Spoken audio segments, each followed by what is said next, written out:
Hi everyone, I am the textbook trotter and I scored 97.2% in class 12th humanities without coaching or any batches.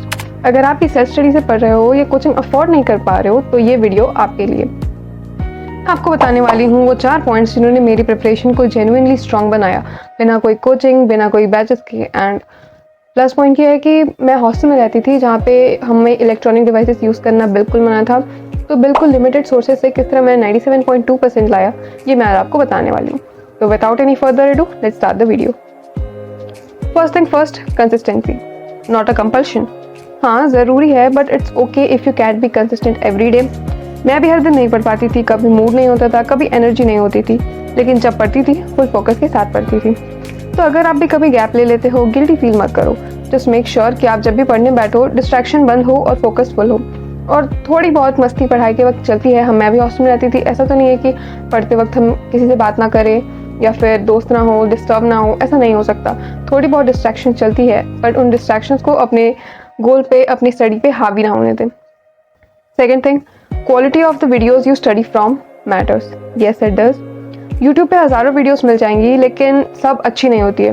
मैं खुद सिर्फ 1-2 teachers को follow करती थी जो क्लियरली एक्सप्लेन करते थे। फॉर एग्जांपल ज्योग्राफी और पॉलिटिकल साइंस के लिए मैंने दिगराज सर को फॉलो किया था। उनका कंसेप्ट बेस्ड टीचिंग स्टाइल बहुत इफेक्टिव था and guess what, I score 99 in political science and it was the highest marks of mine. मैंने जितने भी सब्जेक्ट लिए थे पॉलिटिकल साइंस में मैंने सबसे हाईएस्ट स्कोर किया था। ज़्यादा सोर्सेज देखने से बस कन्फ्यूजन बढ़ता है, तो 1 या 2 सोर्सेज को चूज़ करो और उनको ही कंसिस्टेंटली फॉलो करो। And do let me know if you want me to share my sources which I used to score 97%। Third point is revision smartly not repeatedly. कोई ज़रूरत नहीं है हर चीज़ को 10 बार रिवाइज करो। मैं हर यूनिट टेस्ट, हाफ ईयरली या pre board, मतलब जो एग्जाम्स होते हैं हमारे स्कूल एग्जाम्स, उनमें से पहले सिर्फ एक ही बार एनसीईआरटी पढ़ लेती थी, क्योंकि at this point of time हम ऐसे बच्चे हैं कि एग्जाम के 1 हफ्ते पहले तक भी हमें सीरियसनेस नहीं आती है। तो लास्ट मोमेंट में एनसीईआरटी ज़्यादा बार पढ़ने का वक्त ही नहीं मिलता, तो मैं सिर्फ एक ही बार एनसीईआरटी पढ़ लेती थी और उसके बाद अगर मेरे पास टाइम बचा तो मैं किसी रेफरेंस बुक से क्वेश्चन आंसर कर लेती थी। इससे क्या होगा कि बोर्ड्स तक सारे कंसेप्ट बोल्डली सेटल हो जाएंगे, फिर चाहे वो नॉर्मल स्कूल एग्जाम हो या फिर बोर्ड्स। एनुअल में भी मैंने सिर्फ एक ही रेफरेंस बुक की मदद ली थी एंड आई वाज डन। अलग अलग बुक्स लेने का कोई फ़ायदा नहीं है। मैंने भी यही गलती की थी, 4-5 बुक्स ले ली थी, मैंने खरीदी थी पर पढ़ी नहीं। बट एंड में बस मैंने एक ही बुक पढ़ी थी, बाकी सब अभी मेरे बुक शेल्फ कार्टून बन के मेरे बुक शेल्फ में ही पड़े हैं बुक्स। तो आप भी पैसे वेस्ट मत करो, एक ही क्लियर सोर्स रखो। You need to be clear about what you want to do और from where you want to do. और प्रैक्टिस के लिए ऑनलाइन इतना कुछ तो मिल ही जाता है, मतलब हज़ारों लाखों क्वेश्चंस मिल जाएंगे प्रैक्टिस आपको ऑनलाइन के लिए। That is more than enough. I have some books and do let me know if you want them. PDF, question answer, practice questions. Just let me know, क्योंकि मैंने तो आपको बताया ना कि अभी इतने सारे बुक्स मैंने खरीद रखे थे पर वो सब अभी मेरे बुक शेल्फ में पड़े हैं। तो I literally wanna help you। क्या प्रॉब्लम है, मैं आपको PDF शेयर कर सकती हूँ।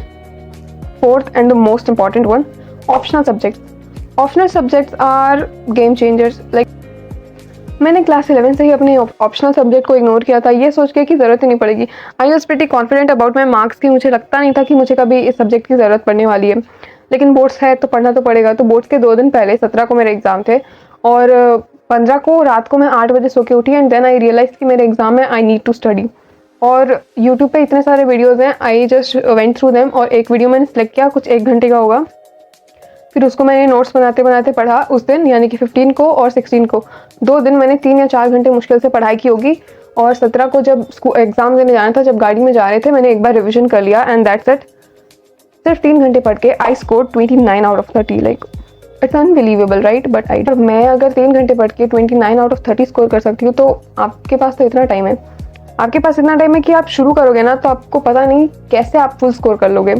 ऑप्शनल सब्जेक्ट्स में फुल स्कोर करना पॉसिबल है। They boost your overall percentage a lot, जैसा कि मैंने आपको बताया। अगर अभी तक ऑप्शनल सब्जेक्ट की आपने पढ़ाई शुरू नहीं की है तो आप कर लो, बेटर लेट देन नेवर, ताकि रिग्रेट ना हो। आई एंड विज इट। ये 4 सिंपल पॉइंट्स थे और इन 4 सिंपल चीज़ों को मैंने फॉलो की थी।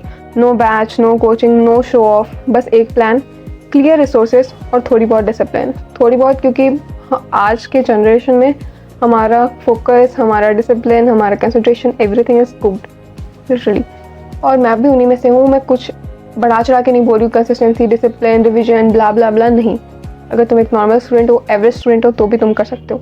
I scored 88% in class 10th and 97.2 in class 12. अगर मैं कर सकती हूँ तो आप क्यों नहीं कर सकते? You can do it. I always new कि मेरा बोर्ड्स में अच्छा स्कोर करना कितना ज़रूरी था। People had expectations from me and I could not let them down. So first, know your goals properly and be determined to achieve them.